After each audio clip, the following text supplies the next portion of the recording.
Hello all, this is Parthiban Anandan from Golden Capital Services.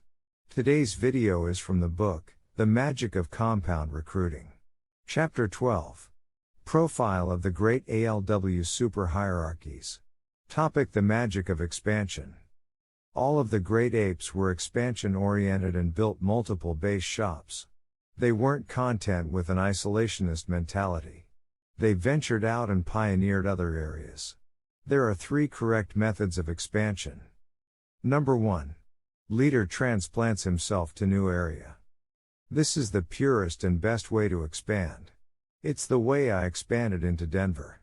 I could have sent someone that I groomed, but I promised that if I had, I wouldn't have been writing this book today. Moving to Denver not only had a major influence on me, it stretched me beyond belief. I came from the poor side of a small southern town, but I moved my family to Denver and duplicated the base shop building effort that I had first accomplished in Macon. Number 2. Raise leaders in your base shop and satellite them out. The second best way to expand is to raise a strong leader in your base and then send him or her out to an area of their choosing. One of my first generation RVPs was raised as a leader in Denver and then he went back to Southern California, where he was from. I raised another person as a leader in Denver and he returned to his hometown of Austin, Texas. When you expand this way, you ensure that you have an experienced person with vivid impressions of what he must do. Number 3. Find a strong leader type person in a certain area and build through him or her. This is the least preferred of the 3 correct methods of expansion. It takes longer and it takes more financial commitment, but it will still work. Every one of the people that expanded from me in this method found me first. I didn't go looking for them. They were a referral or they heard about A.L. Williams and contacted me. In short, I came to meet them in a natural, unforced fashion. They were all good with people. They were honest with good reputations. They had sound financial situations, very important. Below are the 2 criteria for this expansion method. First, you must be a strong leader who can afford to travel to them. Second, they must be strong enough for you to build on. You must be able to afford to visit them, but you must never start out that way.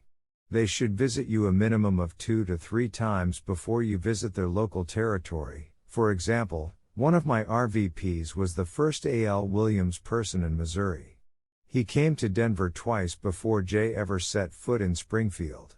Another of my RVPs came to visit me from Wichita. And still another came to Atlanta twice before I ever went to Milwaukee with him. Your final consideration in this expansion method is money. I was at a point in my career that I could handle the demands. I was making over $200,000 a year.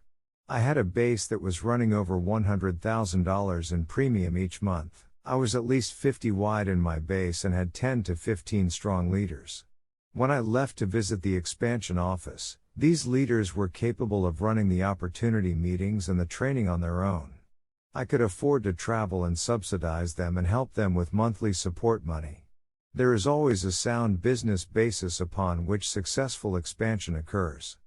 What is unsuccessful expansion? Typically, I see people get a name in a faraway place that they're all excited about. They use last month's rent on an airline ticket they can't afford to go rushing up there and work with this person. They're jumping on quicksand.